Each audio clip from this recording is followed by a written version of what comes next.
semuanya, salam Fransiskus berjiwa besar. Kenalkan, nama saya Januarti Sumamura, biasa dipanggil Janu, lahir pada tanggal 15 Januari 2008. Saya adalah anak ke-6 dari 6 bersaudara, dari sepasang suami istri yaitu Menceria Purba dan Plider Sumamura. Ayat pendidikan saya TK di TK Fransiskus Pringsewu selama 2 tahun. Kemudian saya lanjut bersekolah lagi sekolah dasar di SD Fransiskus Pringsewu selama 6 tahun. Kemudian saya melanjutkan sekolah di SMP Fransiskus Tanjung Karang selama 3 tahun. Dan kemudian saya melanjutkan sekolah di SMA Fransiskus Bandar Lampung. Saya tinggal di asrama dan panti asuhan. Saya TK dan SD tinggal di panti asuhan Santo Vincentius Pringsewu.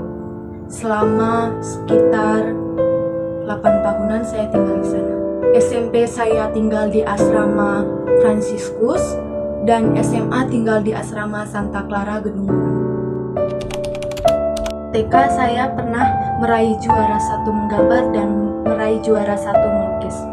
Kemudian sampai SD saya pernah meraih juara grup yaitu angklung, juara 2, kemudian meraih juara 3 menggambar, kemudian ikut lomba puisi tingkat kabupaten. Selama sekolah di SMP Fransiskus Tanjung Karang, saya pernah meraih juara harapan 1 esai Fransiskus dan juara 2 video kreatif pasca. Pengalaman yang tak terlupakan dan paling berkesan selama saya hidup bukan dari prestasi saya selama saya bersekolah, tapi dalam pelajaran hidup yang saya raih selama saya tinggal atau bersosial. Kebetulan saya tidak tinggal atau bersekolah dan tinggal di rumah saya, tetapi saya tinggal di panti asuhan dan kemudian saya tinggal di asrama. Mungkin kalian mikirnya panti asuhan itu kayak serem, kasihan gitu sama anaknya. Sebenarnya panti asuhan Santo Vincentius yang saya tinggali ini berisi anak-anak yang mempunyai kedua orang tua gitu. Ada 1 atau 2 orang yang salah satunya tidak ada atau dua-duanya tidak ada. Kenapa saya bisa tinggal di panti asuhan Santo Vincentius sejak saya TK hingga saya lulus SD? Saya ini lahir di Liwa, Lampung Barat, yaitu masih daerah yang pendidikannya belum cukup bagus dan berkualitas gitu. Jadi kebetulan orang tua saya itu sangat sibuk.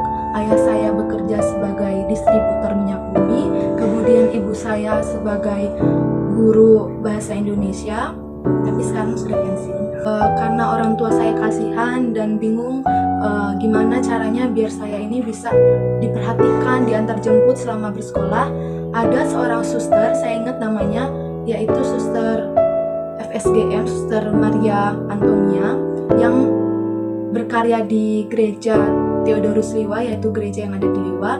Dia memberi saran kedua orang tua saya bahwa saya lebih baik tinggal di panti asuhan Santo Vincentius karena di situ saya bisa mempunyai banyak teman, ada ibu yang mengurus, kemudian ada suster yang mengurus.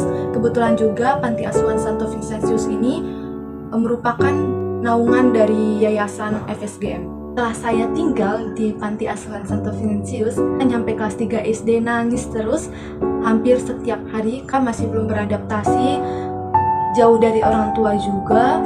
Kemudian saya juga kaget setelah saya tinggal di panti asuhan. Suster itu ngomong kalau di panti asuhan saya mempunyai teman sebaya. Padahal setelah saya tinggal di panti asuhan Santo Vincentius, saya tidak punya teman sebaya. Bahkan di panti asuhan Santo Vincentius ini berisi orang-orang yang sudah kuliah, kemudian SMA dan SMP. Jadi di situ anak kecilnya cuma saya. Karena saya masih kecil, masih SD lah, saya ini pernah memergoki kakak kelas SMA 2 orang. Dia mencuri makanan di gudang makannya suster. Nah di situ susternya itu baru tahu keesokannya, terus marah-marah, ini siapa yang ngambil makanan saya, di sini kok hilang. Nah di situ saya mengadu, suster kakak ini yang ngambil. Setelah kejadian itu juga saya dibully. Setiap saya ketemu kakak kelas yang ambil itu, yang 2 orang itu, saya dijambak rambutnya, terus dipelototin, terus kayak disindir-sindir, terus ini saya disenggol-senggol terus. Itu saja pengalaman tak terlupakan saya selama saya tinggal di panti asuhan Santo Vincentius. Saya berharap teman-teman ketika mendengar cerita saya menjadi lebih berani dalam mengungkapkan sesuatu, tidak usah takut, karena apa yang kamu lakukan itu benar. Untuk orang tua di luar sana, kalau anaknya masih kecil, mohon jangan meninggalkan anaknya yang awalnya dekat dengan kalian menjadi jauh, menjadi tidak nyaman dengan keluarga, kurang berinteraksi.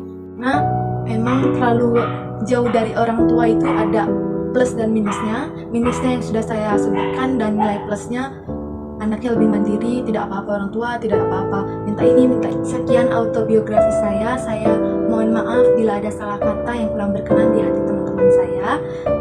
Dan Ibu Diah, kiranya ambil saja hal-hal positif atau pelajaran hidup dari kisah saya atau autobiografi saya. Dadah.